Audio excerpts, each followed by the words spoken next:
అని పేరు చెప్పుకున్నటువంటి కాంట్రాక్టర్లని కమిషన్లకు తిరుపతి రెడ్డికి కమిషన్లు మరి కాంగ్రెస్ నాయకులకు కమిషన్లు ఇచ్చి మా అంతరం రోడ్డు చూస్తే తిరుపతి రెడ్డి కానీ కాంగ్రెస్ నాయకులు కమిషన్లు అంటే బిడ్డ నీవు అనుకున్నావు కొడంగల్ దిర్గనీయం నీవు అనుకున్నావు ఎక్కడ కమిషన్లు ఎవరికి ఇచ్చిండో నిరూపించాలి బిడ్డ.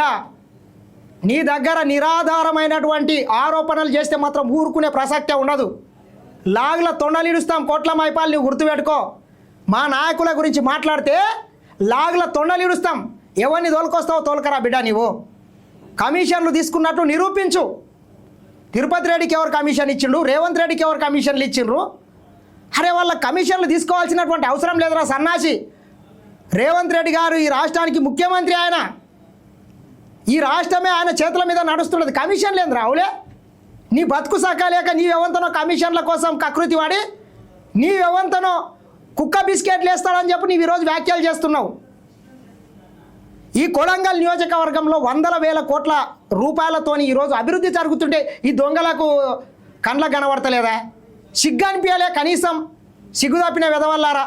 మొట్టమొదటిసారిగా మన నియోజకవర్గాన్ని నుంచి ముఖ్యమంత్రి అయ్యాడు. ఏ ఊరికంటే ఆ ఊరికి రోడ్ అవుతుంది, మనకి ఏది కావాలంటే అది అవుతుంది. ఇండ్లు అవుతున్నాయి, స్కూళ్ళు అవుతున్నాయి, కాలేజీలు అవుతున్నాయి, ఇక్కడ కంపెనీలు వస్తున్నాయి.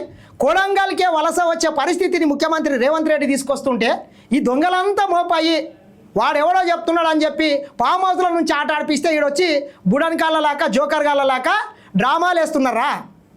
మీ డ్రామాలు కట్టిపెట్టుండి కొడుకులాల మీరు అనుకున్నారు ఇక్కడన్నా?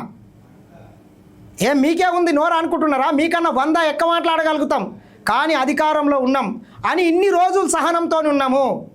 మరొక్కసారి మా నాయకుని మీద మాట్లాడితే నాశనం అయిపోతారు, పురుగులు పడిపోతారా మీరు. ఎవడు పట్టించుకోకుండా కర్ణాటక బార్డర్లో హైదరాబాద్కు ఆమడ దూరంలో ఉన్నటువంటి ఈ ప్రాంతాన్ని ఎవడు పట్టించుకోకుంటే రేవంత్ రెడ్డి గారు ముఖ్యమంత్రి అయిన తర్వాత ఈ ప్రాంతం మొత్తం రూపురేఖలు మార్చాలని చెప్పి అహోరాత్రులు పనిచేస్తున్నారా? అటువంటి నాయకుని పట్టుకొని కమిషన్లు అంటావు సన్నాసి. కొడంగల్ నియోజకవర్గంలో 2009 నుంచి ఈ రోజు వరకు కూడా ముఖ్యమంత్రి రేవంత్ రెడ్డి గారు ఏ ఒక్క నాయకుని దగ్గర రూపాయి కమిషన్ తీసుకున్నట్లు నిరూపిస్తే నువ్వు దేనికంటే దానికి సిద్ధం రా. మేము తన సొంత పైసలు పెట్టి కాలేజీలలో లెక్చరర్లను పెట్టి నడిపించినటువంటి ఘనత ఆయనది. కోస్గి బస్ డిపోకు భూమి కొనిచ్చి సొంత పైసలతోని ఇచ్చినటువంటి ఘనత ఆయనదిరా. నీవు రేవంత్ రెడ్డి గురించి మాట్లాడతావు అడక తినే విధవా? ఇక్కడ ఉన్న రైతులు పంట